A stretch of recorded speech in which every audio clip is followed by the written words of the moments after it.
இந்தியாவிலே motion capture அப்படிங்கிற technology use பண்ணி முதல் முறையா ரஜினிகாந்த் நடிச்சு கோச்சடையான் அப்படிங்கிற ஒரு படம் வெளிவந்து வெற்றிகரமா ஓடிக்கிட்டு இருக்கு. இந்த படம் வெளிவராம இருந்ததுக்கு ஏகப்பட்ட காரணங்கள் சொல்லப்பட்டுச்சு. அதுக்கப்புறம் அது போஸ்ட்போண்ட் ஆகும்போதும் ஏகப்பட்ட காரணங்கள் சொல்லப்பட்டுச்சு. அதாவது ஒரு அனிமேஷன் படம் அதுல தான் ரஜினிகாந்த் நடிக்கிறாரு. அது மட்டும் இல்லாம இந்த மாதிரி ஒரு மோஷன் கேப்சர் அப்படிங்கிற பெரிய டெக்னாலஜியை யூஸ் பண்ணி முதல் முறையா படங்கள் வெளிவிடுறதுக்கு ஒரு தைரியம் வேணும். இத வாங்குறதுக்கு சில பேர் தயங்கினாங்க. படம் ஓடுமா அப்படிங்கிறதையும் நிறைய பேர் தயங்கி தயங்கி யோசிச்சுட்டு இருந்தாங்க. ஆனா அந்த நேரத்துல சௌந்தர்யா ரஜினிகாந்த் இந்த படத்தை வந்து வெளியிட்டு ரொம்ப வெற்றிகரமாவே ஓட்டிட்டு இருக்காங்க. ரஜினிகாந்தோடைய நண்பர் உலக நாயகனுமான கமலஹாசன் இந்த படத்தை பார்த்திருக்காரு. சோ இந்த படத்தை அவர் பார்க்கணும் அப்படின்னு பிரியப்பட்டதுனால சௌந்தர்யா ரஜினிகாந்த் டி நகர்ல இருக்கிற ஒரு தியேட்டர்ல பிரத்யேகமா கமலஹாசனுக்காக போட்டு காமிச்சிருக்காங்க. கமலஹாசனும் கௌதமியும் இந்த படத்தை பார்த்திருக்காங்க.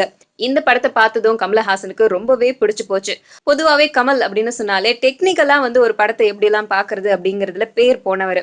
சோ அப்படிப்பட்ட மனுஷனுக்கே வந்து இந்த படம் இவ்வளவு பிடிச்சிருக்கு அப்படின்னாக்கா சௌந்தர்யாவை எந்த அளவுக்கு பாராட்டியிருப்பாரு அப்படிங்கறத நம்ம எல்லாம் யோசிச்சு வச்சிருக்கணும். அதே மாதிரிதான் ரொம்ப நிறைய பாராட்டினாராம். படம் சூப்பரா வந்திருக்கு அப்படின்னு சொல்லியிருக்காராம். சோ கமலஹாசனுக்கும் இந்த படம் ரொம்ப பிடிச்சு போச்சு.